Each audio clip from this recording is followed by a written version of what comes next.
और जान लिया जाए आज के सारे important stocks in news. Harshada, good morning. Good morning Ashish. सबसे पहले शुरुआत जो निफ्टी में बदलाव होने वाले हैं उसी के साथ करेंगे। तो फाइनली अनाउंसमेंट आ चुका है कि 30 सितंबर ऑनवर्ड्स ट्रेंड और बीईएल दरअसल निफ्टी 50 का हिस्सा बनेंगे और मार्केट में इसकी वैसे भी आप कह सकते हैं कहीं ना कहीं एंटिसिपेशन था, कुछ रिपोर्ट्स वैसे सजेस्ट भी कर रही थी। तो डेट आ चुकी है। ये डीवीज लैब और एलटीआई माइंडट्री की जगह लेने वाले हैं।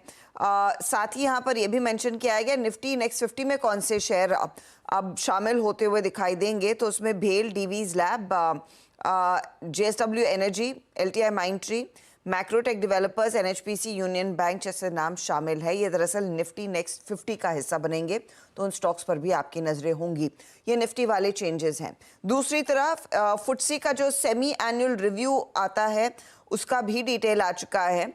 ये ऑफ कोर्स 23 सितंबर से इफेक्टिव होने वाला है और वहां पर फुटसी ने ऑल वर्ल्ड इंडेक्स में Bank of Maharashtra, BDL, Central Bank, Kochi Shipyard, Endurance Tech, Escorts, Kubota, GETND, Hitachi Energy और हुडको जैसे नामों को इंक्लूड किया है। इसमें केईआई इंडस्ट्रीज भी शामिल है, आईआरबी इंफ्रास्ट्रक्चर भी शामिल है।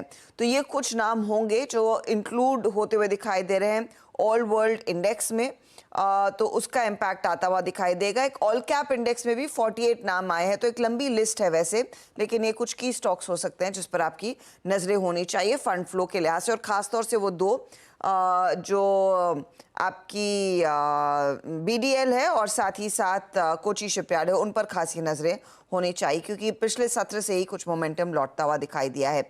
जियो फाइनेंशियल को अप्रूवल मिल चुका है department of economic affairs, ministry of finance की तरफ से कि अपनी एग्जिस्टिंग जो फॉरेन इन्वेस्टमेंट की सीमा है ये बढ़ा सकते हैं।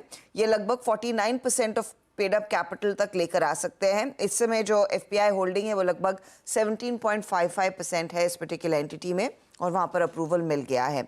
साथ ही जाइडस लाइफ रेडार पर रहेगा। कंपनी 50% स्टेक स्टर्लिंग बायोटेक में एक्वायर कर रही है परफेक्ट डे से। ये फर्मेंटेशन बेस्ड प्रोटीन बिजनेस में दरअसल कंपनी अपने कारोबार को विस्तार करना चाहती है। वहां पर एक बहुत बड़ी अपॉर्चुनिटी है, तो वो एक फिलहाल एक्विजिशन जिसके जरिए वो स्टॉक रेडार पर रहेगा। एलेंबिक फार्मा को यूएसएफडीए अप्रूवल मिल गया है स्किन कंडीशंस जो स्कैल्प में होती हैं उसकी दवा के लिए।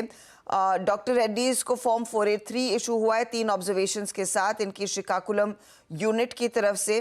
साथ ही साथ एफडीसी बद्दी यूनिट को फॉर्म 483 मिला है 0 ऑब्जर्वेशंस के साथ, तो वो भी एक पॉजिटिव है। आपको याद होगा पिछले सत्र में वो नायका में कई ब्लॉक डील, एक बड़ी ब्लॉक डील हुई थी जहां पर हरिंदर पाल बांगा ने अपना स्टेक ऑफलोड किया। खरीदारों के नाम में Societe Generale, Abu Dhabi Investment, Copthall, in fact कई सारी भारतीय संस्थागत निवेशकों का नाम आया है, तो उस पर नजरें होनी चाहिए। और अंबुजा सीमेंट जहां पर पिछले हफ्ते वो ब्लॉक डील हुई थी, जहां प्रोमोटर्स ने अपना कुछ हिस्सा बेचा, वहीं जीक्यूजी पार्टनर्स ने अपनी हिस्सेदारी बढ़ाई है। लगभग इनका स्टेक अब 3% के ऊपर आता हुआ दिखाई दिया है। वो स्टॉक भी आप रेडार पर रखेंगे। तो ऐसी कई कंपनियां हैं जिनमें आज खबरें हैं जिस पर आपकी नजरें होनी चाहिए। रखिए सारे स्टॉक्स रडार पे।